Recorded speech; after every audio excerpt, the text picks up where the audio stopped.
Hello, my name is Paul Watson of the Captain Paul Watson Foundation, and I would like to invite you to join us on May 9th and 10th for International Mothers and Calves Day to really focus attention on, the killing and the cruelty towards cattle, especially the young babies that are taken away from their mothers, and, just so people can have veal and milk. Mhm.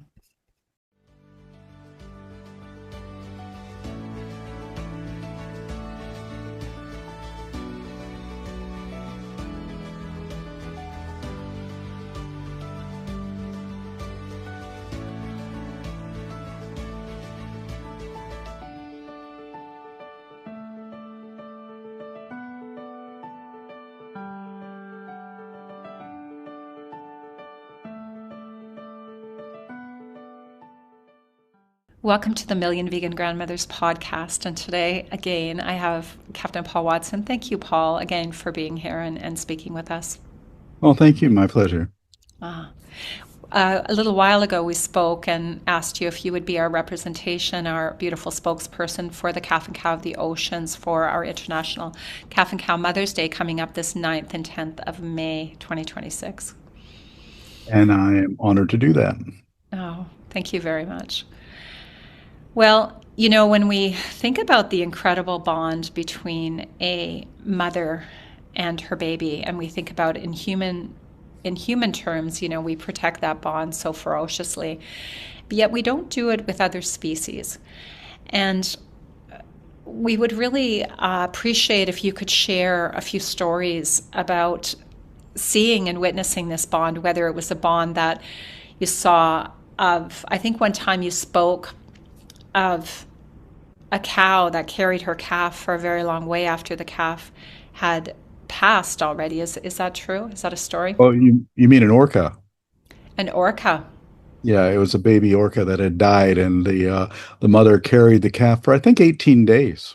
And then finally let it go. But it was 18 days that she carried that calf with her, and it was like recorded every single day. People were watching this, and so it was there was an incredible bond between that mother and that calf. How old was the calf when it passed? Well, it died at birth, actually. Okay. Okay. And what would be the reason for the mother to have released it at that point? Fatigue? Probably the acceptance of what happened, and that whales, of course, have a longer gestation period than humans, and they only give birth to one at a time, and so there's very slow reproduction. The the babies are actually very much cherished by and cared for the entire pod, not just the mother. So at that time, the pod was also following the mother and with her. Orca is a very matriarchal society, so it's a female-dominated society too. Okay. Have you ever witnessed a whale being killed with her calf? I do know what the whalers would do is would target calves first in order to make sure that the mother didn't flee. So it was a way of keeping the mother from getting away. That was actually quite a normal procedure for all of the old whaling boats, because it used to be very difficult to chase down whales, and they found that the easiest way to do that was to target the calf first. How did they do that? Well, they would come up and then they would deliberately harpoon the calf, and the calf, of course, is slower, and that would force the mother to stay behind, and then they would kill the mother. They do the same thing with sperm whales. They would target either a calf or a female, and then the male will turn and defend the pod. So it was quite a routine thing for the whaling fleets to do. Have you witnessed this?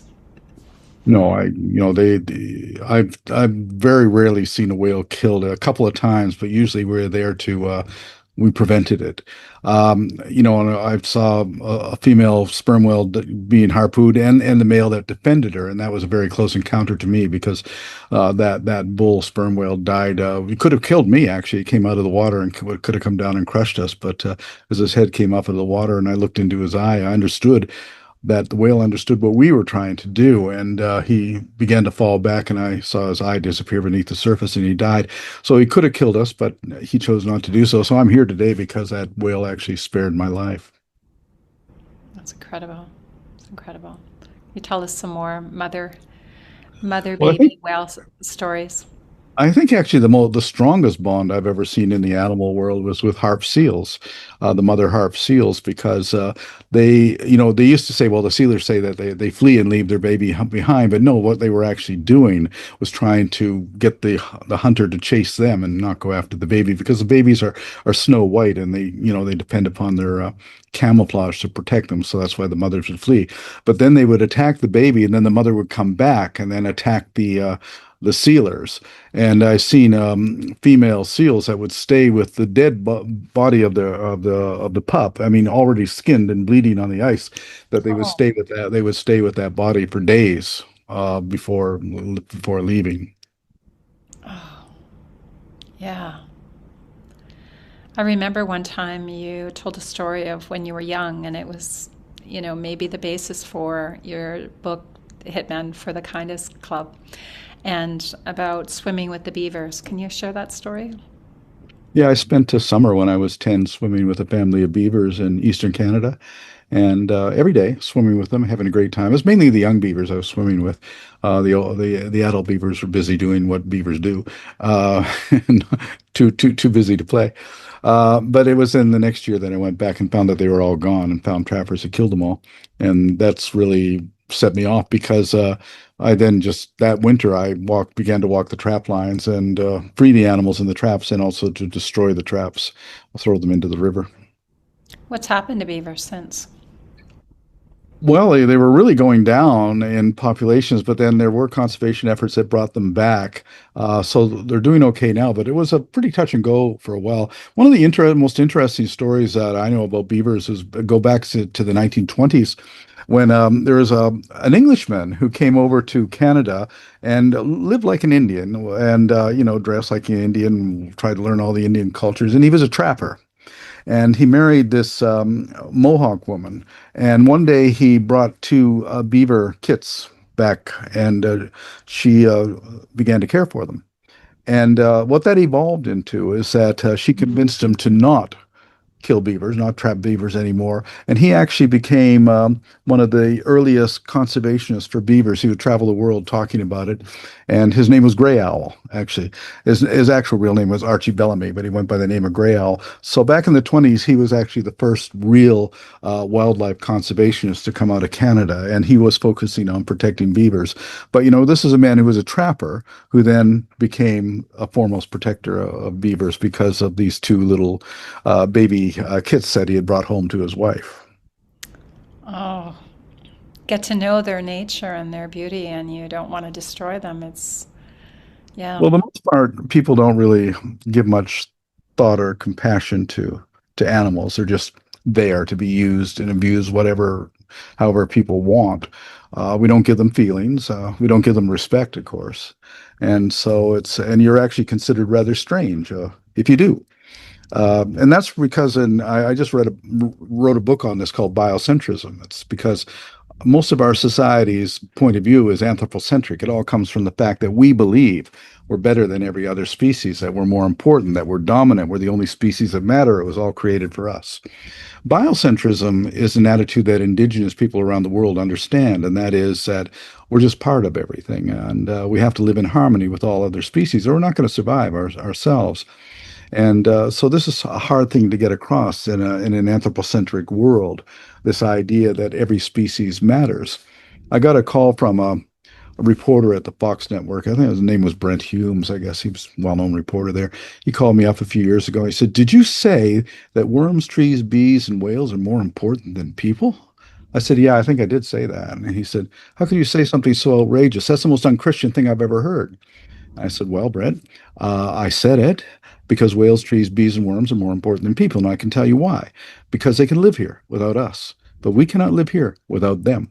We don't live in a world without bees and trees and worms and whales. We simply don't." And he just couldn't understand that, because so that's an example of the anthropocentric mindset, that incapability of understanding the connections between all living things because there are three basic laws of ecology. The first is the law of diversity. A strength of an ecosystem is dependent upon diversity. The second is the law of interdependence. All species within an ecosystem are interdependent with each other.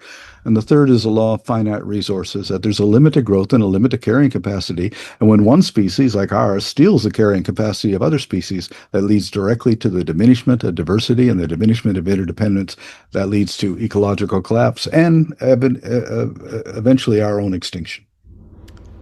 Absolutely. Absolutely.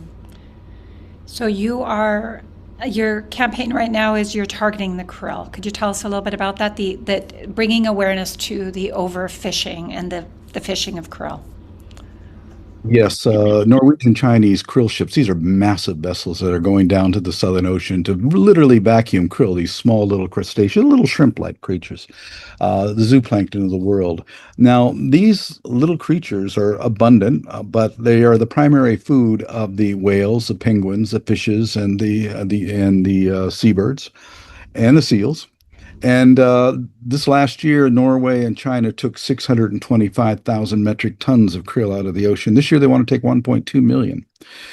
1.2 million tons of krill is about equal to the amount that all the penguins in Antarctica consume every year. So it's a great amount.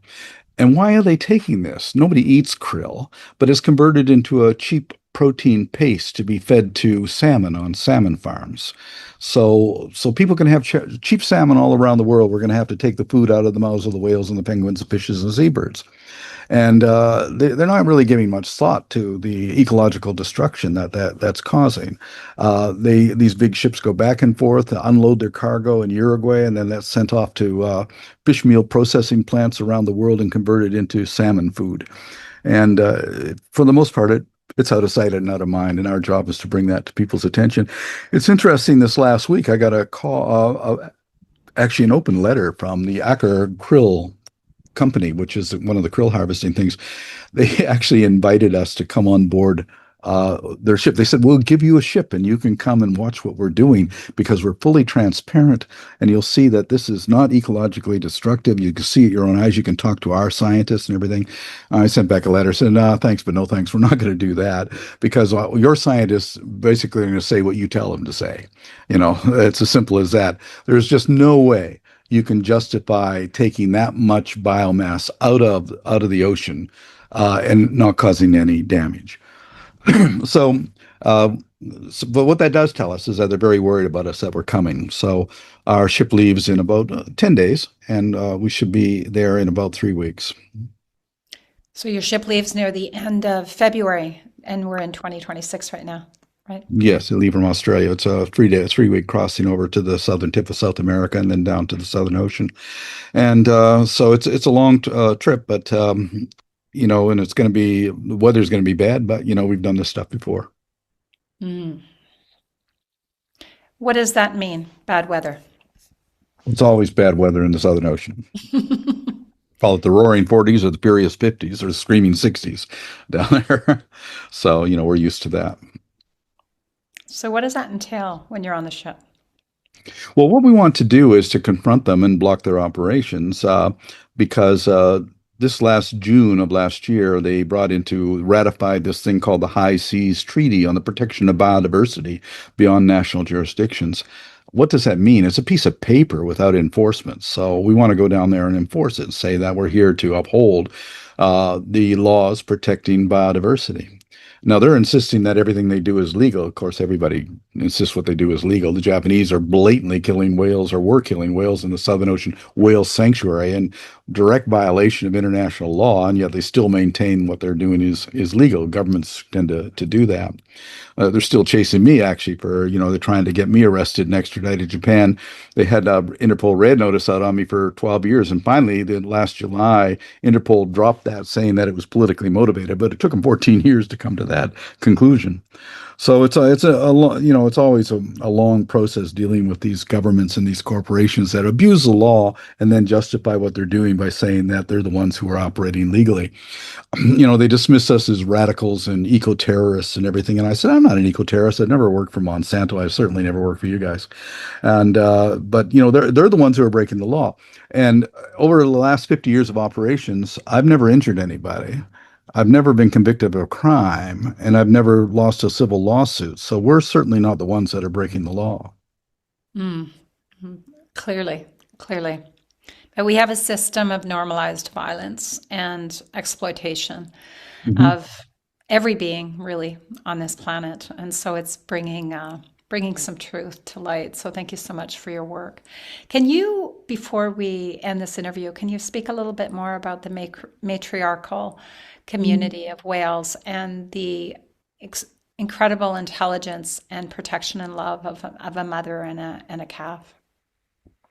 Well, I find that the bond between mothers and calves in the cetacean world is really very, very strong. And most cetacean species are matriarchal. I think the exception would be the sperm whales, where it's usually a large bull. But then there's still some debate about whether that, in fact, is the case or not. But certainly with orcas and with humpback whales and that, it's a very matriarchal society. The interesting thing with harp seals that I found is that the the reproduction of a harp seal is really funny because the right after the pups are born, they mate with the males come and they mate, but it takes a whole year. But the gestation period is not a year; it's 8 or 9 months, the same as people, pretty much. But what they do is somehow or the other, the females are able to preserve the sperm within their body until time for release. They decide when it's going to be released, so everything is timed in that way. I just find that some of the mating processes of mammals and animals in the sea are just so incredibly complex, and it's not the world is a lot more complex than we think it is. That we think it is. I mean, when you look at seahorses, who carries the babies? It's the males. Interesting. Interesting. Yeah. Any other good stories for us, Paul? How about Well, a on good that news story? How about some good news stories for us? Geez, I don't know if there's a lot of good news stories. I think one of the things I'm been most concerned about in recent months, but finally, Germany just passed a law banning it. Is the grinding up of newborn baby chicks as soon as they're born. In those grinding machines and everything. I Oh, mean, I just can't believe that our species capable of something so horrendous as that. But the good news, if you want good news, is Germany just banned it, and hopefully that'll be a prelude to making a ban right across Europe and maybe North America, which always comes after anything Europe does anyway. yeah. Somebody's baby's being ground up down a conveyor belt. Yeah, it just, I mean, like I always say, to the animal world, every human being is a Nazi, you know, and that's that from their point of view, that's exactly what we are. We're a monstrous species on that, and our big challenge is to end all of that. Every year, we kill 100 billion animals on factory farms, 100 billion. And also, it's one of the biggest problems of destruction of life in the ocean because 40% of all of the fish that's caught in the ocean is rendered into fish meal to be fed to pigs and chickens. Chickens are eating more fish than all the seabirds in the ocean. And people don't really understand it. It's a world out of balance. And people don't think about it at all. So that kind of, I mean, 100 billion animals were being killed every single year all across the planet. I mean, it's an unbelievable number. And for the most part, it's out of sight and it's out of mind. And that number doesn't include the fishes. And often the young are separated from their mothers immediately, such as in the dairy industry. The calf, while she's still looking off the afterbirth, is often removed from her mother to be killed, and then she'll go back into the slavery of the milking machine farms again. I was having this conversation with my grandson the other day because he asked for a cheese sandwich. They like cheese, and I said, yeah, I can't do that. I can't do that. I'm almost working on this full time right now. I'm starting a whole campaign, International Calf and Cow Mother's Day. And he's 9. So I thought I would just finish the details. I felt he was old enough. And I said, they're taken away from their moms right away so that you can have cheese and people can have milk and cheese. And I said, and the babies are often killed. And he looked at me for quite a while and he says, now I know why you're vegan, Oma. He says, I wouldn't have wanted anybody to take me away. Mm. What So, about there are alternative vegan cheeses?